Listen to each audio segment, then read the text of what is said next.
Just before you make banana bread the regular way that you do and serve your guests, let me show you how to upscale your banana bread and it will serve as a very, very fine dessert.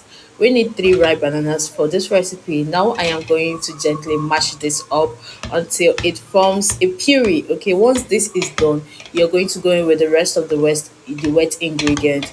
I will go in with one egg, a quarter cup of melted margarine. I will also go in with 1 teaspoon of vanilla flavor and a quarter cup of powder of sugar.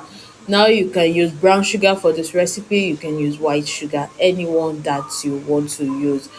And the key to this is that we are making this with our pot. I don't have an oven here, so I will be making this with a pot. I'm going to mix this together and then sieving my flour. I will be using 1 cup of flour, 1 teaspoon of baking powder, and a quarter teaspoon of nutmeg for flavor. Now you're going to sieve this in and you will gently combine this. You don't want to over mix your batter.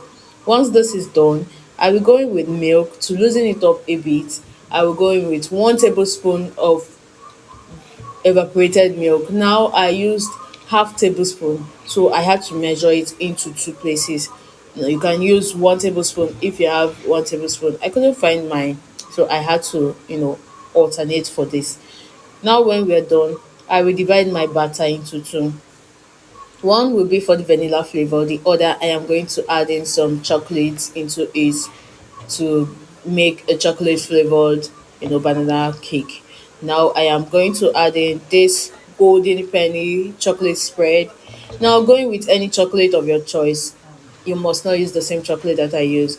I already had this melted chocolate that I prepared. I made this at home and I will be sharing the recipe if you also want to know how to make your own homemade chocolate without chocolate. You just need cocoa powder.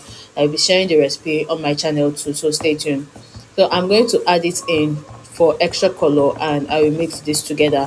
When this is done, I will transfer it into my pan. I already prepped this pan. I went to get a bigger size, but there was no bigger size, so I had to alternate and make something out of what I have available. So I am going to add this in. You can use any pan of your choice for this. It must not be like the same thing that I use. If you have a baking pan, it can also serve for this baking. Now I'm going to, give this a swirl and put it into my already preheated pot and allow this to bake. This took about 1 hour to bake because I was using a pot and I had to do this on a low heat. This took about 1 hour to bake. So when it was done, I inserted my skewer and it came out, clean. My skewer came out clean. So I had to, go ahead, trim off the excess edges that I wasn't okay with. This is how it came out because I wanted to decorate this with a chocolate. Now I am making my chocolate spread. I don't have chocolate, so let's make this with what we have.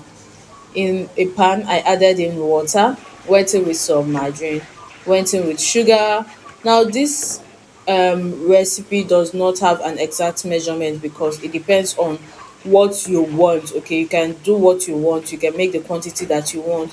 If you want more volume, add in more sugar, add in more cocoa powder and a little bit extra margarine. So I'll go in with some icing sugar because this has a little bit of corn flour and powdered sugar, for extra sweetness.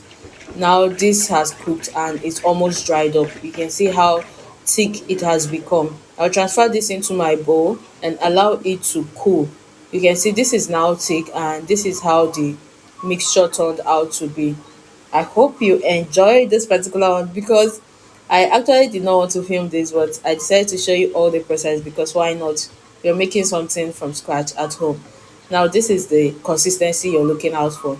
Allow your cake to cool. The mistake I made while spreading this was I did not allow my cake to cool, so it became a bit runny. So allow your cake to cool completely before spreading your chocolate on it. Okay, now once you're done with this, the extra chocolate that is remaining, you're going to add in some cornflakes into it and mix this together, mix it, mix it, mix it so that the cornflakes get coated. Now you're going to start layering this on your cake for crunchiness. You can see as I am doing this, layer this generously. And guys, this is what we have. This dessert is ready to be enjoyed.